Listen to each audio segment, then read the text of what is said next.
Hey everybody, and welcome back to the channel. In my most recent video, I unpacked the whole seasonal loop and how I feel like it's getting a little bit dated. So, for nostalgia's sake, I went and I archived every season that we've had in Destiny 2, and I decided to rank them from worst to best. Now, we've actually had a lot of seasons. I mean, technically, the first year of Destiny, you know, we've got the Curse of Osiris, you have the Red War, or the Warmind DLC. So I'm counting them as their own standalone content. In terms of like the seasonal loop, we really didn't start to get into that until after Forsaken had launched, and then we got into the Season of the Forge, right? The Black Armory. And so I'm considering that the launch of the seasonal loop, because that's when we first got this like seasonal activity to interact with. So if we start there, we have 14 seasons to look at. I'm going to do a brief recap of each of those, brief because there's 14 of them. So I'm going to try and honor your time here, but we'll do a brief recap of each of those, and the criteria by which we will rank these. We'll look at the activities, the seasonal activities that came, and you know, how enjoyable were they? What was that grind like? Was there variation in those activities? We'll look at the list of exotics, exotic armor, and exotic weapons that each season brought to the table. We'll look at endgame PvE activities, be they raids or dungeons or unique endgame quests that we got to interact with. And finally, we'll rank them based on their lasting impact in the Destiny 2 world. So without further delay, let's dive right into it. Let's talk about the Black Armory. This is the first one on the list. The Black Armory Season of the Forge. This launched on December 4th of 2018, and it lasted until March 5th of the following year. Now, the Season of the Forge, when you compare apples to apples against some of the seasons that we're getting right now, it's very evident right off the bat that in terms of the volume of content that we received with the Black Armory Season of the Forge, it's just greater than most seasons by a landslide.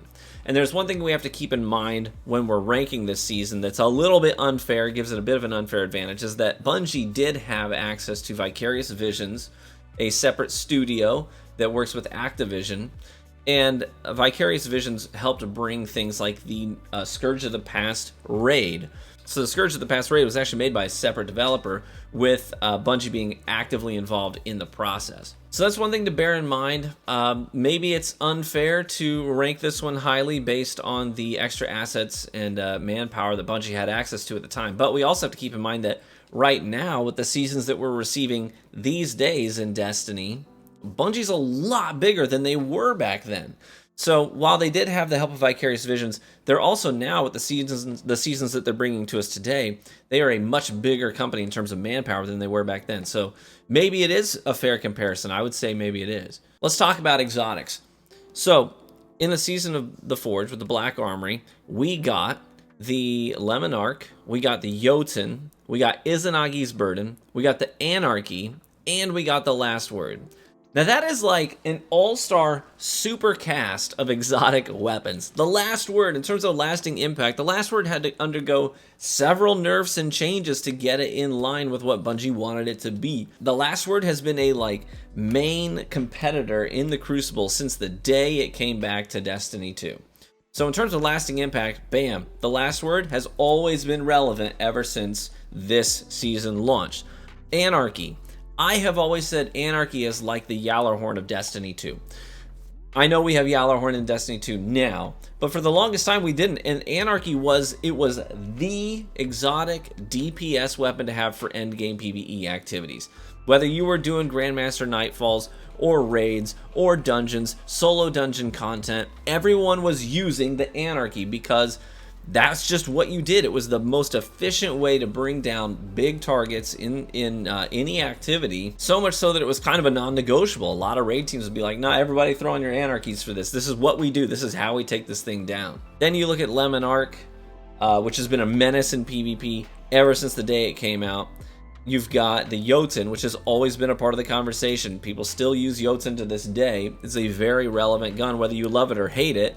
It's definitely very relevant and has had a lasting impact. Izanagi's Burden, not so much used anymore, but that's because Bungie had to actively nerf the gun because of how mandatory it became for certain PvE encounters. Ever since Divinity came out, it was Divinity and Izanagi's Burden. You think about when we had to take on the new raid boss for the Garden of Salvation, and that's what you did. Everyone, that was the most effective strategy, was use a Divinity to debuff. Everyone else is using Izanagi's Burden with a honed edge ×4 and rapid reloads, and that's just what you did. It broke PvE encounters and had to undergo nerfs to get it in line with where Bungie wanted it. So in terms of impact, the exotics that we got with this season were off the charts, absolutely off the charts.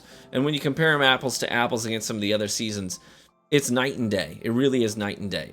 In terms of seasonal activities, obviously we got the forges, you know, the Plunder and whatnot. We got all these different forges that we could do, and I thought they were really cool. I absolutely loved doing the forges in Black Armory. And it was like some of the first PvE guide activities that I did were for the forges because I just really enjoyed them. And so you would do this whole process. This was before weapon crafting was a thing, and this is how you did it. So you'd get your schematics, you'd craft the weapon by doing the forges and completing those, and you would get your weapon drop, but you also had a chance to get other weapons too that they reprised, like the Black Armory versions of the Galliard, which was highly sought after because of how good it was in PvP. You know, you had the Dead Man Walking, stuff like that. The Tango, lots of reprised guns that were in that loot pool as well. But on top of that, these forges brought some pretty banger guns. You think of the Kindled Orchid. People loved the Kindled Orchid, and it had a definite impact in PvP because it had Rampage and Kill Clip on it. You think of the Ringing Nail was a great auto rifle. Great auto rifle. You had the Hammerhead, which was highly sought after for PvE ad clearing potential. It was like an S tier heavy machine gun. So the weapons that we got were phenomenal during this season. Absolutely phenomenal. And they kind of had to be because it really was. It was the season of the Forge. It was about these time lost weapons that these master forge masters had created that we were getting access to now. And they knocked it out of the park. But beyond that, we had Loaded Question, the Pinnacle Fusion Rifle. We had the Breakneck, which was really cool at the time. We had the Mountaintop during this season. The Mountaintop was nuts. In terms of lasting impact, I mean, Mountaintop is right there on top of the list of weapons that stood the test of time, both in PvE and in PvP, which is not something that you often get, is a gun that is S tier in both environments, and that one definitely was. And in terms of end game activities, like I said, we got the new Scourge of the Past raid. So when I consider all of these things when talking about this season, and we got the Draw exotic quest, obviously, for the last word, but when I'm considering all of these things when ranking this season, it's pretty clear to me that ultimately this season is going to rank pretty highly, because these exotic weapons especially have just had such a lasting impact on the game, you can't overlook it. Next up is an interesting one, Season of the Drifter, which launched in March of 2019 and went through June. This was an interesting season because in terms of, you know, one of the criteria that we're talking about is lasting impact. A lot of the stuff that happened in Season of the Drifter is just gone, okay? So in terms of activities, we got Gambit Prime, and then we got Reckoning. Neither of those things exist anymore. So Gambit Prime, if you remember, they brought like the amped up, sweatier version of Gambit. And these matches tended to be a little bit longer, they were more competitive, and we had armor sets, okay? So you could collect your Gambit Prime armor set that sort of fit a specific role, whether you were the Collector, or the Reaper, or the Invader, you know? The Sentinel. So you had sort of these roles you were trying to fulfill, and when you collected the armor sets, you would get set bonuses. This was a really cool idea, and I actually love, and a lot of people said, hey, we love set bonuses. We don't love Gambit, but we love set bonuses. So if you could like continue on that, that would be awesome. And they didn't, unfortunately. They really did not. We get some of the, I don't know, we get some unique perks with some of the raid armor right now, but it's not really set bonuses per se. So I wish they would have continued that trend. Gambit Prime came out. We also got Reckoning, which was it was actually kind of a challenging activity. You had to go across the bridge, and it was basically like you have to have a Well of Radiance or a bubble, you know, to stand your ground on the bridge. And it was a timed activity too, like you had to get it done before the timer expired to get your loot. And it presented a decent challenge, Both of those activities are gone now. Gambit Prime got wiped out, and so did regular Gambit. Kind of got overhauled a little bit too, so kind of merged the two activities. In terms of gear, this is interesting. We got a lot of really good gear that season, but it all got sunset really quickly. You know, it didn't get to stand the test of time because of sunsetting. But we had the spare rations, which made Reckoning a very popular activity. Because nobody really, I think Reckoning wasn't very well loved altogether, but the loot was. People really wanted the spare rations hand cannon, because the spare rations was the S tier pinnacle hand cannon primary weapon of the Crucible at the time. It was sort of a non-negotiable. If you were playing at the top end in Destiny PvP, you kind of had to have a good spare rations. And that whole archetype of hand cannon, the 150 hand cannon, again, did it stand the test of time? And talk about lasting impact of this season. Spare rations got sunset and 150s got wiped out. There's only one 150 left in the game right now, and it is the Sunshot. So it didn't stand the test of time, unfortunately, but we did get other really good loot. The Soul Survivor sniper rifle, I always liked. We got the 21% Delirium, which was the heavy machine gun that you could basically overload that magazine, and I used that for my solo flawless clear of Pit of Heresy during the totem encounter, because that's just, it's chaos, and you just need to mow down all of those thrall that are bum rushing you, you know what I mean? And that's what I used. I loved it. But we got some other really good stuff. All of that stuff got sunset for sure, but I mean, we got the Recluse, which obviously blew up. In terms of impact, that gun had a massive impact on both PvP and PvE, but mostly PvE. As one of the non-negotiable things that you would have to have for endgame PvE activities was the Recluse. It was highly sought after, very popular. So that one had a big impact, no doubt. But we also got some interesting exotics. We got the Arbalest, we got the Outbreak Perfected, and we got the Thorn. If you talk about lasting impact, Arbalest, Thorn, and Outbreak Perfected have all had a very strong presence in the game ever since they came out. So you can't overlook that. So in terms of endgame PvE though, we didn't get anything. We were in between raids. We got Scourge of the Past in the previous season, and we were gonna get the Season of Opulence follows this. So we didn't get an endgame PvE activity in the Season of the Drifter. It was really just all about Gambit. Unless you count the 0 hour quest. That mission, rather. That mission was pretty cool and kind of had an endgame PvE vibe to it to get the Outbreak Perfected. In fact, a lot of live streamers and service providers in the Destiny community were doing Outbreak Perfected carries to get people to their Outbreak Perfected and to their Catalyst, especially after that. Man, it's hard to really rank this one really highly because almost everything about this season got wiped out. But the stuff that lasted hard, and even some of the stuff that got wiped out had a big impact on the game at the time, like Spare Rations and Recluse. So we'll see at the end where I rank this one. Next up, we have an absolute banger of a season, which is sort of universally regarded as being one of the greatest seasons in the history of Destiny 2. It's the Season of Opulence. It came out in the summer of 2019. In terms of activities, we got the Menagerie, which was an incredible experience. Again, this is another season where they were aided by the Vicarious Visions team. So we got the Menagerie, which was an incredible activity. It was a progressive 6-man activity that took you to different spaces in the Leviathan. Very cool. We got the Crown of Sorrow endgame PvE raid activity, where we got to take down Galron and had a lasting effect on the lore and the story of Destiny. We got the Tribute Hall as well, which is now dead and gone, along with the Crown of Sorrow raid as well, and Menagerie as well. All of these things are gone, unfortunately. But the Tribute Hall was a very cool space. You could go in there, test out weapons. It was a great space to go in and see exactly how much damage a gun could do. In terms of gear, I mean, we got the Revoker. And we got the Revoker. The Revoker shook things up in PvP in a big way.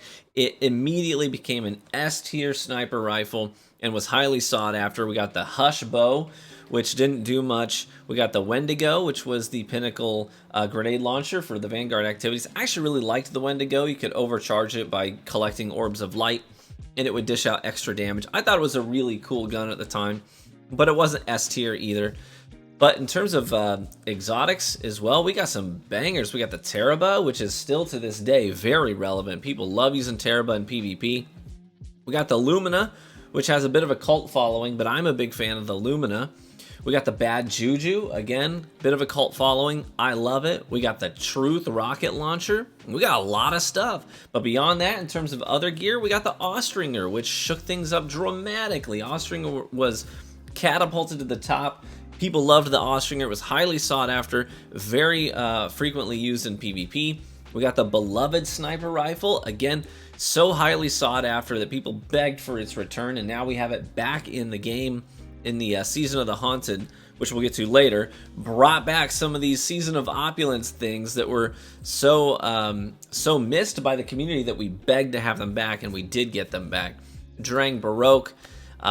In terms of exotic armor, we got the Astrocyte Verse, which lets warlocks blink around like crazy. It's now even more popular today because of the blink changes. You can spam that like crazy. Got the Khepri Sting, not very popular, and we got the Peregrine Greaves, which again, bit of a cult following, but they can be pretty useful in PvP. So lasting effect is again kind of hard to gauge with these older seasons, because everything's gone. Menagerie, gone. Crown of Sorrow, gone. Tribute Hall, gone. All of the legendary weapons from that season, if you still have them, very sunset, cannot be used in any endgame activities at all, and that's pretty unfortunate. But that loot was so highly sought after and desirable that we begged to get it back. And so a lot of that stuff we did get back. We didn't get the pinnacle weapons, obviously, like the Revoker. That's dead and gone now. But this season shook things up so much that it is so favorably looked back on. It's got to be, I have to say, it has to be ranked highly. These activities were just phenomenal. When you compare the volume of stuff that we got apples to apples against other seasons, this thing was just such a banger, clearly. Next up is another really interesting season. It's the season of the Undying. And one of the reasons this is such an interesting season is because it comes with the Shadowkeep DLC. So this is officially year 3 of Destiny 2, and it's kind of hard sometimes to make the distinction between what's a seasonal offering and what's just part of the new DLC, right? So, I mean, we got Pit of Heresy, Garden of Salvation Raid. Pit of Heresy is actually still, to this day, my favorite dungeon. I think it's the most exciting, most interesting. I love the space in there. We also got the New Light free-to-play launch of Destiny 2, right? So this is the first time Destiny 2 was free-to-play. New Lights could jump into a new quest line to get themselves involved in the Destiny narrative. It was also the very first time, this season was really formative, because this is the very first time we see a battle pass, a seasons pass that is rank 100, 0 to 100 grind with armor ornaments and cosmetics and like a unique exotic weapon tied to it. So really formative in that sense as well. This is also the first time that we ever got a seasonal artifact, the Gate Lord's Eye. Very first time that we ever got an artifact. That's now standard with every season now. We're just used to it at this point, but this is the first time it happened. We also got the Vex Offensive activity, which I don't know if you remember this. It was kind of a strange activity, but you'd load into like this black garden plant covered space, fight a bunch of Vex, kill some Gate Lord thing at the end, and you would get guns from it. So that kind of kicked off this whole idea of having a seasonal activity. So I think this is a very forgettable activity. Not a lot of people think back to themselves like, man, you remember Vex Offensive? That's what a great act. Nobody really says that. I don't hear anyone ever talk about Vex Offensive. Not like they talk about Menagerie or the Season of the Forge Forges. In terms of gear, we got the Ariana's Vow, you know, very cool exotic, has some anti-champion capabilities, and people really loved that thing as well. Leviathan's Breath, kind of innovative. Monte Carlo came back. We got the Randy's Throwing Knife, Pinnacle Scout Rifle, which was kind of a cool gun at the time. Not has a bit of a cult following, but nobody really uses it anymore. Exit Strategy. The Vex offensive guns were so underwhelming and forgettable. Literally nobody's out there running around with an adorative, with an imperative, with a subjunctive, with a temporal clause. You're probably hearing these things and you're like, I don't even know what that is. Just because they were so irrelevant at the time. They didn't have a chance to stand the test of time. No one cared about them getting sunset because they were just terrible guns all across the board. So this is a tough one because in terms of lasting impact, This season was innovative and set the new standard for seasons moving forward, with the new having the seasonal artifact that you level up with the new pinnacle system, with having the anti-champion mods built into that artifact, having the rank 100 season pass with stuff to unlock on it. So in that regard, it did have a lasting impact, but everything else about it is gone, underwhelming, and forgettable. Even the exotics that, I mean, people still like Ariana's Vow, people still like Leviathan's Breath, people still like Monte Carlo, but in terms of like an exotic tier list, they're really not that high anymore. There was a while where Ariana's Vow, I'd say of those three, Ariana's Vow was probably the highest of the three and most consistently used in especially like legendary lost sectors and things like that, just because of the way they can deal with champs. But anymore, there's better ways to deal with them, and Ariana's Vow is just not that popular. So in terms of standing the test of time, the only thing that lasted were the new mechanics for seasons that it set the standard for. But in terms of unique offerings, I have to rank this one pretty low. All right, next up, we've got the Season of Dawn. This one was pretty cool. Season of Dawn launched at the end of 2019 and went into the spring of 2020. And it brought the Sundial activity, which was, I thought was a pretty cool activity. You know, we got to fight the final bosses were the various Scions, and they kind of had their own unique mechanics. And then we got introduced to Saint 14, which is a pretty cool thing. And we got to farm his shotgun, which was highly sought after for a very long time because of how good it was in PvE. And then beyond that, we had these obelisks that we could link to the Sundial. And that would help us to manually select our drops. Now, that's something that not every season lets you do. So it was really nice if you're like, no, I really want a Gallant Charge. No, I really want a Patron of Lost Causes, because that scout rifle was an absolute banger. And you just link the appropriate obelisk to the Sundial, and you select that loot at the end of it. So there was no, like, potential of completely wasting your time. You know what I mean? You knew what you were going to get before you invested the time into the Sundial, if you set it up properly. We also got the Corridors of Time, which was this massive community puzzle that ultimately led to unlocking the exotic fusion rifle Bastion, which was very unique, still is very unique to this day. This season also brought, for the very first time in the history of Destiny 2, the Charged with Light mods. They came out with this season, and they're still used to this day. So one of the criteria we talk about lasting impressions of a season, the mods that came out this season are still highly sought after and highly leveraged in endgame PvE and PvP activities today. Beyond that, we got the Symmetry exotic scout rifle, which I think is a really cool scout rifle and heavily underrated. We got the Devil's Ruin exotic sidearm, very cool gun. Got Bastion, we got Breach Light, which was an amazing sidearm. We got the Buzzard, we got the Gallant Charge, Martyr's Retribution, so our first wave frame grenade launcher. We got the Point of the Stag, and then for exotic armor, we got the Prometheum Spur. Most people, except Cool Guy, don't care about those. Bombardiers, they're not S tier, but they're interesting. They're pretty cool exotic armor. And then the Severance Enclosure, garbage. So, in terms of lasting impression, we still get the effects of Charged with Light mods. We still see Bastion every now and then, not as popular as it used to be after all the hefty nerfs it's received. But the exotics from that season, I mean, Devil's Ruin has a little bit of a presence right now, but the others don't really. The exotic armor, the exotic weapons, they don't. But it was a really cool season nonetheless. I think being able to pick your loot was really cool, especially when the loot was as good as it was in Season of Dawn. Those seasonal weapons were phenomenal. They're just unfortunately sunset.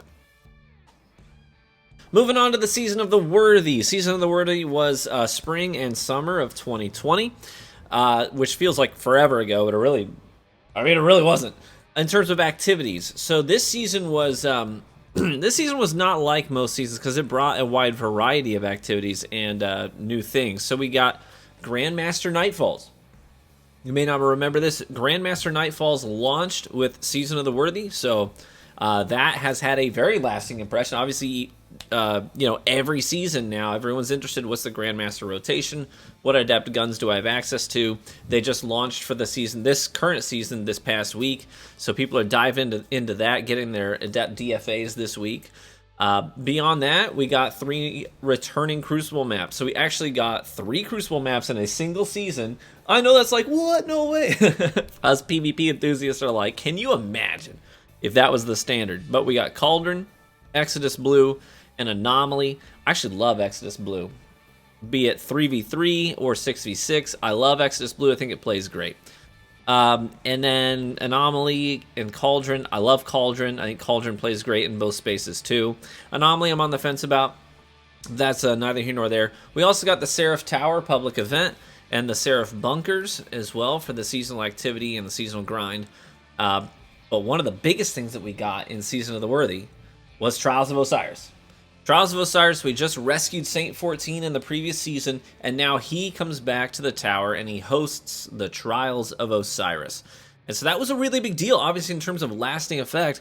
One of the most, prevalent things in the Destiny community is engaging with Trials of Osiris and talking about Trials of Osiris. Whether we're complaining about it or singing its praises, it depends on the day. But, it's a consistent, constant thing. In terms of gear, we got the Heir Apparent that season. It was the first time we saw the Heir Apparent. The Fourth Horseman, which I love the Fourth Horseman. I love it in PvE for taking down champs and big guys. I love it in PvP. I've got like 1,200 PvP Crucible Final Blows with the Fourth Horseman. But right now, they killed the ammo economy. So Fourth Horseman, just realistically, it can't exist in today's Crucible because you're never going to be able to use it effectively with the current ammo economy. Tommy's Matchbook came out that season, was the Season Pass weapon. But then we got the 7th Seraph weapons, that whole slew of weapons. So we got the Carbine, the CQC shotgun, the Saw heavy machine gun was pretty good too. But the Trials weapons, man, we got Astral Horizon, which was, S tier. Everyone was farming. Everyone was losing their minds over that shotgun. And it was like, it set the standard in PvP for the new aggressive shotgun, right? Astral Horizon. Got the Exile's Curse, the Eye of Soul sniper rifle, the Summoner. We got Felwinter's Lie that season. Obviously, in terms of like lasting impact, Felwinter's Lie has just been a constant in the game ever since then. And then for armor, we got the Sight and Ramparts for Titans, which still being used to this day. Pretty popular in Trials, especially for getting the advantage on a corner in a lane. Raiju's Harness, which has had some issues here and there. Felwinter's Helm, which has never really been popular at all. But that's what we got. So, Season of the Worthy. I think the most lasting impressions that season made, obviously, are in terms of Grandmaster Nightfalls being introduced, Trials of Osiris being introduced, and the Trials loot system, all of that business. That all came with that season. All right, next up we got the Season of Arrivals. Before I move on to that, I should mention that the previous season ended with a really... Well, it was really cool, but it was very long, drawn-out live event where the Almighty was coming. If you went to the tower, you could see the Almighty coming to crash into Earth and wipe us all out. And then you could see Rasputin's barrage of ballistic missiles come and then destroy the Almighty, and then the wreckage would fall down. And it was pretty cool. When it happened, it was pretty cool. It was a very long build-up, though. But I should mention that happened at the end of the previous season, which was kind of a neat thing. But Season of Arrivals followed. Season of Arrivals came out in the summer of 2020. Now, most seasons last 91 days. Season of Arrivals dragged out for 154 days. It was a long season, very long season. But it wasn't uncool. It was pretty cool to see all of the pyramid ships arrive over these destinations. And the pyramid ships were used to conveniently vault a lot of content. I understand why they did it. I say that a little tongue-in-cheek. But we also got the introduction of Umbral Engrams. So Umbral Engrams came out in Season of Arrivals. They're still a part of the core loot system today. So in terms of lasting impressions, there you go. The Prophecy Dungeon came out, which is still relevant today. It's got great loot in it.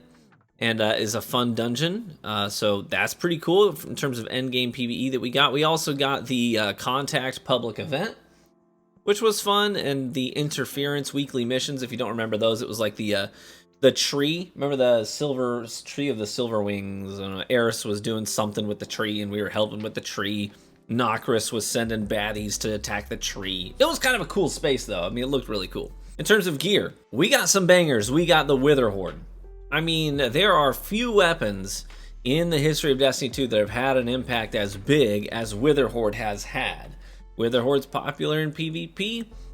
It's incredible in PvE. It is used everywhere in PvE. It's in raids, dungeons, legendary lost sectors, Grandmaster Nightfalls. I mean, Witherhoard is S tier, cream of the crop. We also got Ruinous Effigy, not popular, but still cool. We got the Traveler's Chosen, not really all that popular. I love it. I've got like, I now have over 15,000 kills on mine in PvP. Love that thing. We got the Falling Guillotine, which at the time was an S tier weapon because we were going into the Prophecy dungeon, and anybody who was trying to solo that dungeon, even if you weren't trying to solo it, you were using the Falling Guillotine on that first Centurion boss for sure. It's just swinging away. But a lot of people use that in public events to take down the big chonkers in the contact missions, or the contact public event. We got the Temptation Hook, which was cool because it was a sword that threw energy. It was legendary. Cold Denial, Hollow Words, Whispering Slab. Those legendaries, I don't think they made much of an impact on the game. I mean, not a lot of people are using Season of Arrival's weapons anymore. So, this stuff is not sunset, by the way. Season of Arrival's stuff is usable and infusible up to current power levels. I think. I should double check that, but I'm pretty sure. Yeah, it is, because I just infused my Falling Guillotine. So it is. But that's basically it for Arrivals. It dragged on for a very long time. It wasn't a bad season. I think the activities were pretty cool. In terms of lasting impressions, I think the only things that really stood the test of time would be Umbral Engrams, for sure, the Prophecy Dungeon, and Witherhoard. That's it. Next up, we got the Season of the Hunt. This is another interesting season because it coincides with the launch of Beyond Light, a major DLC. So you have to make that distinction between what is part of the Beyond Light DLC and what's part of the seasonal offerings. And so I did split those up. I'm not including anything that is technically part of the Beyond Light DLC, even though it happened during the Season of the Hunt. The season itself had very few things to offer. Crow facilitates these Wrathborn hunts using the Cryptolith lure, and you go hunt down these agents of Xivu Arath. Okay, and that's what we were doing. Remember that? You were like tracking them down, the little green pools. And these activities, they were over so fast. They were very quick, very easy. And Crow was our vendor. He offered some of the seasonal weapons that were offerings, like the Blast Batu. We got the Corsair's Wrath, Crowd Pleaser, Deafening Whisper, the Friction Fire, which I thought was a decent SMG. But we also had the Royal Chase. Other than that, we got the Xena class that season, shotgun. We got the Adored sniper rifle, which is, I'm not going to undersell that. Adored is massively popular. It was really popular when it came out because we didn't have the Beloved anymore, and the Adored was sort of the alternative to the Beloved with a further zoom. So Beloved came out. That was a big winner with PvP enthusiasts. Other than that, we got the Duality. Not the dungeon, I mean the exotic shotgun, which is really cool. It's stood the test of time. It's still used pretty regularly to this day. We also got the Hawkmoon. So the Hawkmoon was part of the seasonal offering, and Hawkmoon definitely stood the test of time. Very cool gun, coming back from Destiny 1 and still pretty popular to this day. We didn't get any exotic armor with the season. That wasn't part of the offering. All the exotic armor that we got was tied to Beyond Light. But that's basically it for Season of the Hunt. In terms of things that really stood the test of time, I think it's down to Hawkmoon and Duality, and I think that's about it. Other than that, introducing Crow as a new main character to the Destiny cast, right, and having him being risen from the dead as a guardian, that was a somewhat impactful, I think, part of that season. Was more from a narrative perspective, less actual content. All right, buckle up, because the next on deck is the Season of the Chosen. It's an absolute banger, if you ask me. But this came out February into May of 2021. Keitel shows up. Zavala does not bend the knee. She's turned on by this. And then we start duking it out to establish dominance in their relationship, is essentially how that season shakes down. Dreaming City and Moon weapons are reissued. The introduction of seasonal challenges comes with big XP gains and bright dust rewards. The Devil's Lair and Fallen Saber Strikes come back from Destiny 1, now in Destiny 2.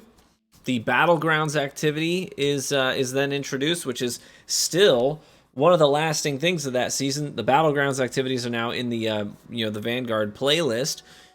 Proving Grounds Strike would then come out later in the season, which is still to this day, it's regarded as one of the more difficult Grandmaster activities, and is sort of like the standard for, have you ever soloed the Grandmaster Nightfall Proving Grounds? Have you done it? You know what I mean? With the tank. Very cool strike. Also the introduction of gilded seals, gilded titles. All of that, that's a ton of stuff. That all came with Season of the Chosen. So in terms of just the full spectrum of stuff that it brought, activities and whatnot, there's a wide variety of things that it brought. But then the loot. The loot in Season of the Chosen was insane. Absolutely insane. I'll just read the list off to you. You ready?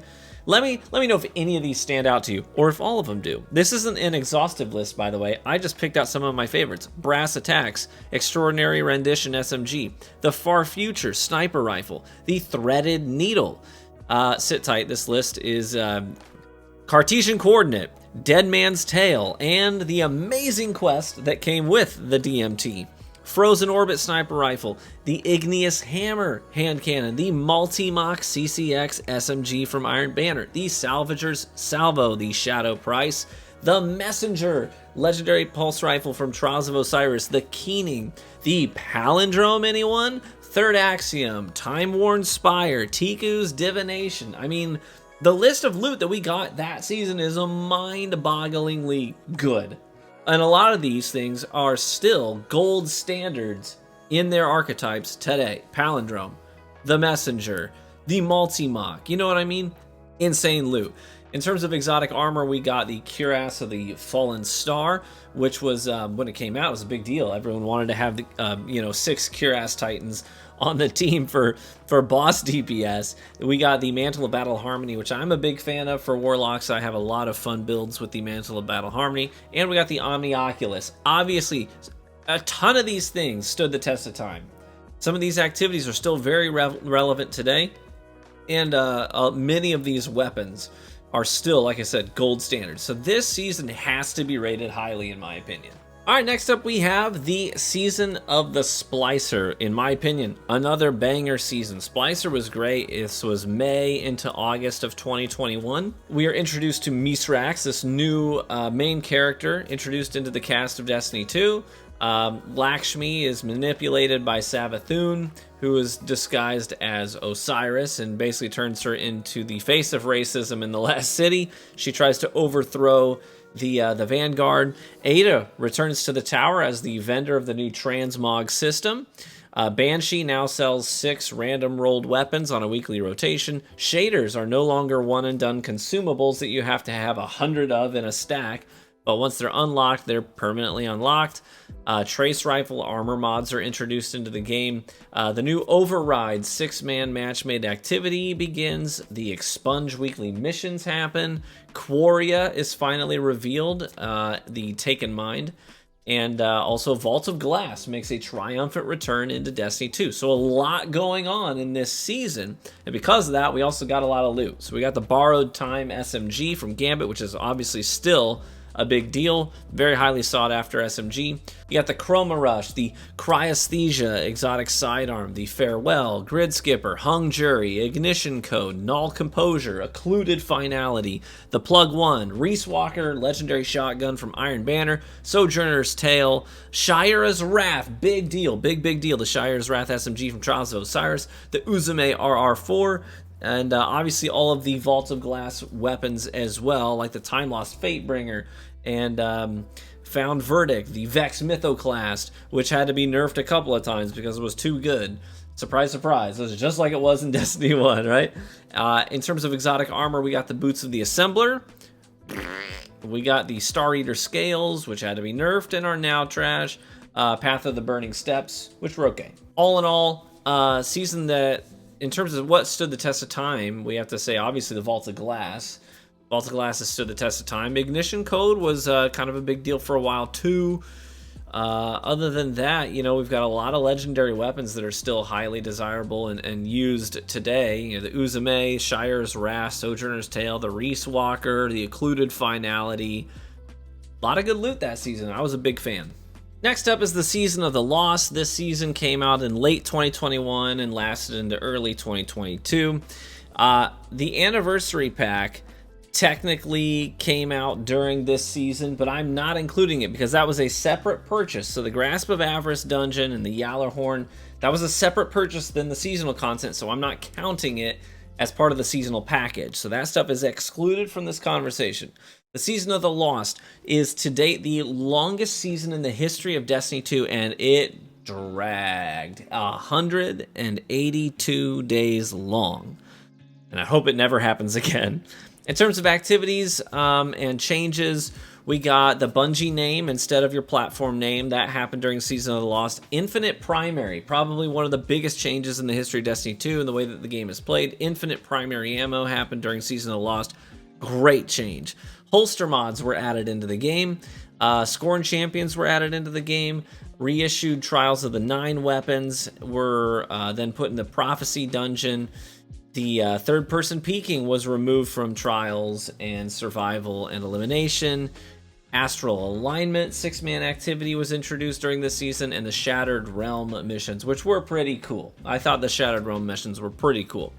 In terms of gear, we got the Lorenz Driver. I mean, talk about making an impact. Lorenz Driver is a menace to this day. Very cool gun.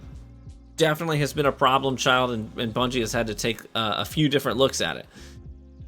We got, like I said, the reissued Trials of the 9 weapons like Sudden Death, Swift Verdict, the Judgment hand cannon, Long Walk sniper rifle, all of that. In terms of the seasonal activity weapons, not many of them made much of an impact. You know, you get the Canis Major GL, Chrysura Mello. I mean, they were pretty lackluster. The Vulpecula was okay, and every now and then I'll run into a Vulpecula 180 hand cannon in PvP, but not very often. Not very often. The Fractathist is actually a pretty good shotgun, though. So Fractathist, I think, is the only one that I would argue really stood the test of time. And even still, it's not overly popular, but it's a pretty good shotgun nonetheless. Other than that, Contingency Plan. The Darkest Before, I can't leave that one out. Great pulse rifle. We got the Comedian, we got the Servant Leader, we got the Hothead. Okay, we got the Reed's Regret in Trials, which was pretty highly sought after for PvE potential. Legal Action. The Peace Bond sidearm was pretty cool too. So some decent loot. In terms of exotic armor, we got the No Backup Plans, which pretty good. Nothing Manacles, pretty weak. Still haven't been addressed. Radiant Dance Machines, which were out of this world and lasted 12 hours before Bungie immediately killed them. So in terms of things that stood the test of time from that season itself stood the test of time because it lasted over half a year. But other than that, Lorenz Driver. And then quality of life changes like Infinite Primary, holster mods, Bungie name instead of platform name, stuff like that. But in terms of the actual content of that season, not a lot stands out to me, personally. Next up, we got another pretty cool season, the Season of the Risen in the spring of 2022. So this coincided with the launch of the Witch Queen. So again, we have to make that distinction between what content during that season was related to the season and what content was related to the Witch Queen DLC. We have to sort of differentiate between those things. So in terms of activities, this focuses on Keitel during the Witch Queen DLC. We got Void 3.0 came out this season. We got a Gambit rework. We got the PsyOps Battlegrounds activity, which was pretty fun. Hunting Savathun's commanders wielding the light. Keitel and Saladin are working together while Crow kind of struggles to find his place. Culminates in him being responsible for the deaths of the commanders that we were supposed to be getting information from. Keitel's upset about it. And Saladin steps in to take the punishment in place of Crow, in an act of self-sacrifice, and then is then conscripted to Keitel's council. So we got to use the Synaptic Spear, which I thought was a really fun thing to do. I liked the Synaptic Spear. That was fun to throw around in the activity. In terms of gear, we got the Grand Overture, which I think is extremely forgettable. Looks cool, but very ineffective and forgettable. Dead Messenger, big deal. Dead Messenger was a great exotic, still is. Still being used as a bit of a menace and a topic of conversation today. The Aisha's Embrace Scout Rifle from Trials of Osiris, very cool scout rifle. I'm a big fan. We got the Cantata, we got the Duty Bound, we got the Fortissimo, which was phenomenal, and then Adagio got nerfed. It lost its ability to one-shot body shot, which was the one thing that made you want to pick it over other slugs, but now it's kind of lost that edge. Frontier's Cry, 180 hand cannon. The Fugue Sniper Rifle. Funnel Web, big deal. Funnel Web is a great SMG, highly sought after, very good in PvE. It's sort of like Recluse 2.0 to an extent. There was the Crate, the Ogma Pulse Rifle. But in terms of like seasonal weapons that came with the activity, I mean, Peace of Mind was incredible. Still is to this day. Very highly sought after. People's have their crafted god rolls and use it very regularly. Very popular because of how strong it is of a pulse rifle. We also got the Sweet Sorrow auto rifle. Very cool auto rifle. The Thoughtless Sniper Rifle. But beyond that, we got the Silicon Aroma came back. We got the Snorri. We got the Syncopation. So a lot of really good loot. A lot of really good loot that season. There was no exotic armor tied to the season because it was all related to the DLC. Again, since that coincided with the Witch Queen's launch. But overall, pretty strong season. And we're almost done. Next up, we've got the Season of the Haunted, which was last season, summer of 2022, current year. In terms of activities, we've got Callus and his Leviathan return to the moon. He's pledged fealty to the Witness. Kydal, Crow, and Zavala take center stage as they come face to face with ghosts of their past who torment them.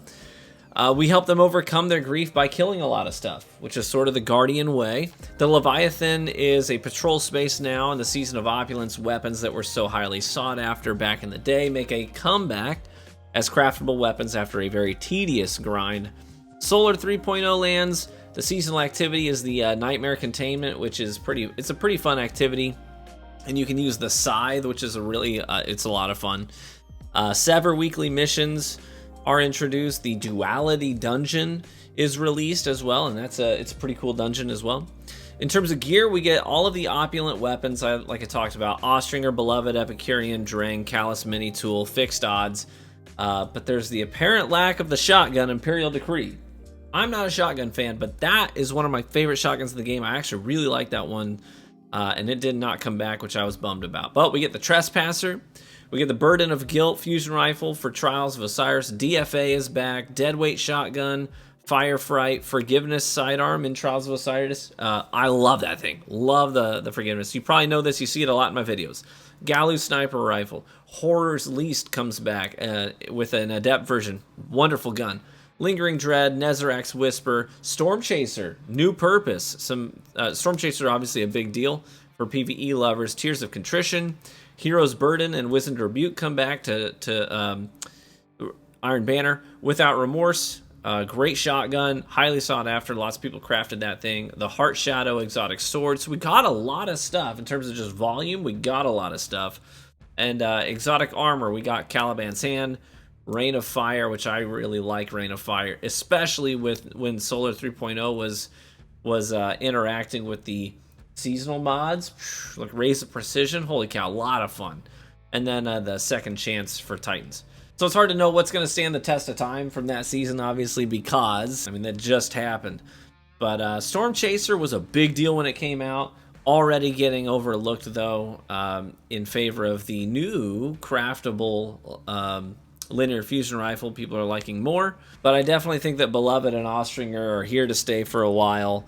Those will stand the test of time. The exotic armor, though, has already started to fall off pretty dramatically now that it can't interact directly with seasonal mods that made them so much better. And finally, we are back to present day, Season of Plunder, Fall 2022, and we're all caught up. So this is Catch Crash, Expeditions, Pirate Hideouts for activities. The Epic Games collaboration landed with Arc 3.0 and the Gift of the Thunder Gods package to help people get caught up. And we got the King's Fall raid. That's a big deal.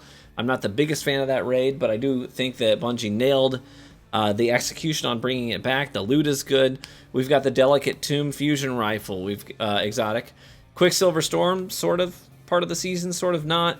We've got the Allied Demand back in the loot pool. We got the Amit, AR2. You got the Plunder weapons like No Reprieve, Brigand's Law, Blood Feud, etc. The Taipan, 4FR, linear fusion rifles, now like S tier for endgame PvE content. Everyone's like, bring your crafted Taipans to boss deeps in the new raid, right? Inquisitor, shotgun from Trials of Osiris, Whistler's Whim, bow from Trials of Osiris, Yesteryear, and of course all the King's Fall weapons like the Defiance of Yasmin, Smite of Moraine, Zuli's Bane, Doom of Kelchis, Touch of Malice, exotic scout rifle, although I'm convinced it doesn't exist because it won't drop for me, and Out of Bounds, Malicious Birthright, you get the deal. Exotic armor, we've got the Fallen Sunstar, which is the best, the cream of the crop so far. For Warlocks, you've got the Gerfalcon's Hauberk, which we don't know how good it is in PvP. You know why. And Point Contact Cannon Brace for Titans, which is trash. And there you have it. So, I don't know what's going to stand the test of time, obviously, because we are in the thick of this season right now. But I do think that King's Fall is probably going to be something that sticks around for a while. It's going to be relevant because it's got some good stuff in there. Obviously, the exotic scout rifle is a big deal. What it does is really cool. You got the Defiance of Yasmin in there, and I think it's one of the best sniper rifles in the history of Destiny 2 and Destiny 1 as well. But beyond that, I think Brigand's Law will stick around for a while because of how good it is for ad clear potential in PvE. Taipan's going to stick around for a while because of how good it is for single target damage, boss DPS, etc., and it's craftable. And yeah, I think that's about it. Let's rank them. Okay, now comes the fun part where we rank all of these seasons. I'm going to do it from worst up to the best, right? Worst to the best. You know, just to keep you engaged. So we'll start off with my bottom tier picks. The coming in at number 14 on this list of seasons is, for me, dead last, Season of the Undying. Season of the Undying. Nothing memorable. Nothing long-lasting. The guns were terrible. Nobody wanted them back or wanted to farm for them to begin with. It was innovative and it set the standards for seasonal content in terms of having a match-made activity, having a season's pass, having an artifact. For that, I tip my hat and I respect it. But the New Light content was weak when it first came out, so much so that it had to be reworked a few times. So overall, Season of the Undying, dead last for me. Coming in number 13, second to last, is Season of the Hunt with Crow. Okay, so the guns were generally bad. The activity was weak. It presented no challenge. Crow was good. It was good to have him introduced and have him start to interact with our Guardian, but everything else about it was extremely bland, very forgettable. Coming in at number 12 is Season of the Lost. It dragged on forever, over a year and a half long. That season was so long. It had good quality of life changes, and I will tip my hat to that, but the content was not interesting enough to justify the time spent in the season. Coming in number 11 is the season that we currently find ourselves in, Season of Plunder. It's not the worst season of all time. I actually think that Catch Crash is kind of cool, but it's not even close to Menagerie levels. The seasonal model at this point is getting very old, very repetitive, very predictable, and so we're just kind of getting tired of it. We've got a lot of recycled content, not just recycled, but completely reskinned content from 2018 is part of this seasonal loop, and the loot is largely forgettable, again, with few exceptions. And coming in at number 10 is Season of the Worthy. The only value in Season of the Worthy was, to me, in Grandmaster Nightfalls and Trials of Osiris. So the real thing that made Season of the Worthy okay was making a more difficult version of an activity that already existed and bringing back an activity that existed years before, right? Everything else about it is forgettable. So this season really rides on Grandmasters and Trials. We got 3 returning Destiny 1 maps, which is nice. I'm not gonna lie, that was nice to have. The current standard is 1 Destiny 1 reprised map every other season, so that was nice to have. But the season itself, it didn't offer an activity that was long-lasting or gripping, and the loot was very forgettable with few exceptions. It's coming in at number 9 is actually Season of the Drifter. The thing is, during the season, the grind, it actually mattered. Getting those sets mattered for those bonuses. The loot at the time was very strong. Gambit, it isn't popular, but the innovation was well appreciated unanimously. The feedback during that season was basically like, hey, The things that you're doing in this season are really cool. We're not really the biggest fans of Gambit, but the innovation that you're showing here, the experimentation, swinging for the fences, we love that. We want to see more of that, and I wish that they would have done that moving forward with some of the other modes in Destiny. But the gear was amazing, but rapidly got sunset, unfortunately. Coming at number 8 is Season of the Risen. I personally think that Psyops was a very fun activity. I had a blast in Psyops. Throwing that Synaptic Spear around was a really cool experience for me. The craftable seasonal weapons were off the charts. Obviously, Peace of Mind, just absolutely incredible. The narrative was strong, and it gets multiple characters involved, which I love to see. And the world drops that season were exceptional. Number 7, Season of Arrivals. Arrivals was unfortunately a very long season that dragged on. Fortunately, the arrival of the 30th anniversary content was very helpful to help break up a little bit of the monotony, but it was a very long season. The pyramids, though, it was very exciting to have the pyramids show up. It felt sort of like the beginning of the end for humanity. It's the first time in Destiny history that I've actually felt like the imminent threat of potential destruction. You know, that imminent threat felt very real. We got Umbral engrams, we got the Prophecy dungeon, which is an S tier dungeon.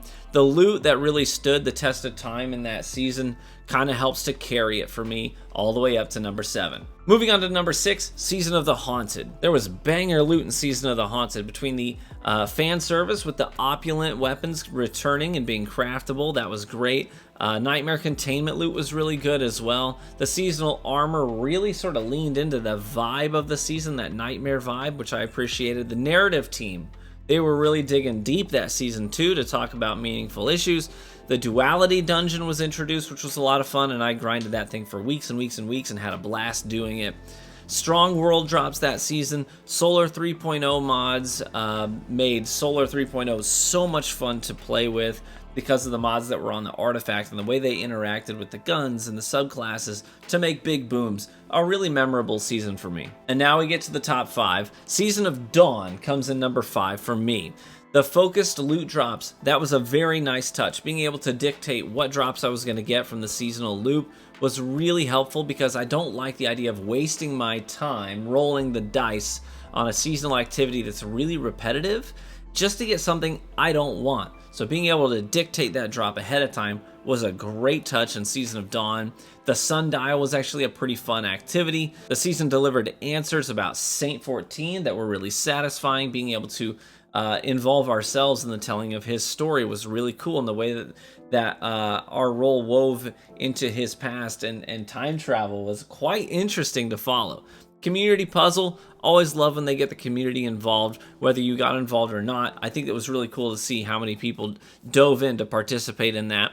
There was strong seasonal loot that season as well, and Charged with Light mods showed Bungie was willing to innovate, and I always appreciate that when they take those risks.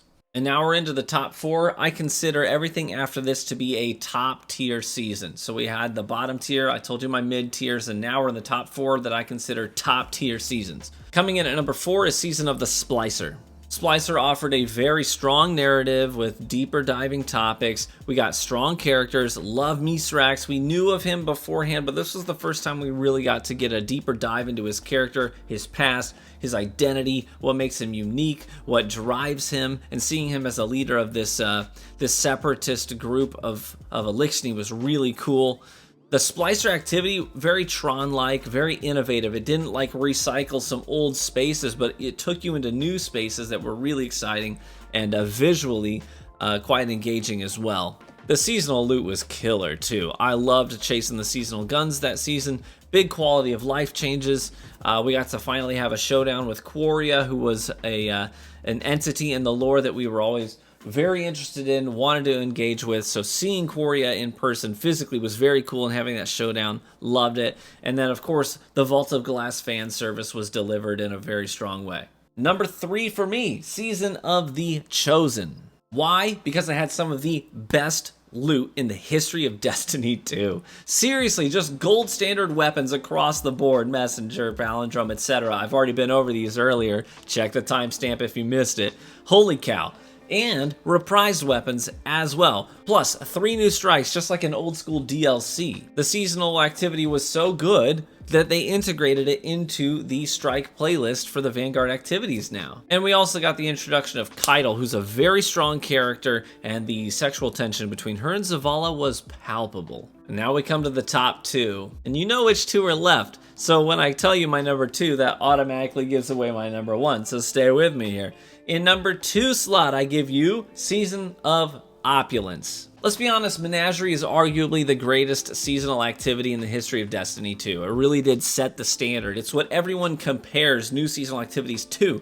Every time a new season comes out and we get a new seasonal activity, everyone compares it to Menagerie. They're like, it's great, but it's no Menagerie. Man, this is okay, but I really wish they would do something like the Menagerie. We got the Crown of Sorrow raid. Not the greatest raid of all time, but it was unique, and it offered Teraba. And the crown itself would then later be integrated into the lore and the story and the narrative as we came full circle back to the Season of the Haunted. We got the Tribute Hall, which was a great addition to the game. I'm sad to see it go. We got an incredible lineup of exotics, pinnacle weapons that really made their mark on the game. We had seasonal loot that was just universally loved, so much so people begged to have them back. And the seasonal loot itself was just reintroduced in a later season because everyone wanted it back so bad, and that's never been done before. The innovation this season was just off the charts. And that brings us to number 1, Season of the Forge. The sheer volume of content that we got in Season of the Forge is just unparalleled. We got 5 exotic weapons, and every single one of them is relevant to this day after 4 years. What else can you say that about? There's no season that hits that many bangers. You know what I mean? The raid was super fun, super engaging. It wasn't the most difficult raid in the history of Destiny 2, but it was extremely exciting, and so much so that people were sad to see it go. The seasonal activity was stacked with loot, not just the seasonal drops, but reprise drops in the pool too that were so desirable that people were farming these forges years after the forges had been released. The pinnacle loot was all good. All of the pinnacle weapons that season were bangers, and overall the seasonal aesthetic itself was just, the whole vibe was incredible, and I could totally get behind it. Behind Ada, the forges, and the way that those guns and the armor all look, just incredible. And there you have it. That's my tier list. I want to know, what would you change about my list? Where would you place yours? Let me know in the comments section. Just do, I know it would be typing out a lot. Just give me your top 5 and maybe your bottom 1. Do that. Be like, these are my top 5. This is my bottom 1. A polite reminder that this whole video is completely time-stamped with chapters, so if you want to revisit any portion of it, feel free to do so. I know this was a long one. I appreciate your patience. Thanks for engaging in the conversation today. Be warm and well-fed, my friends, and I hope to catch you in the Crucible.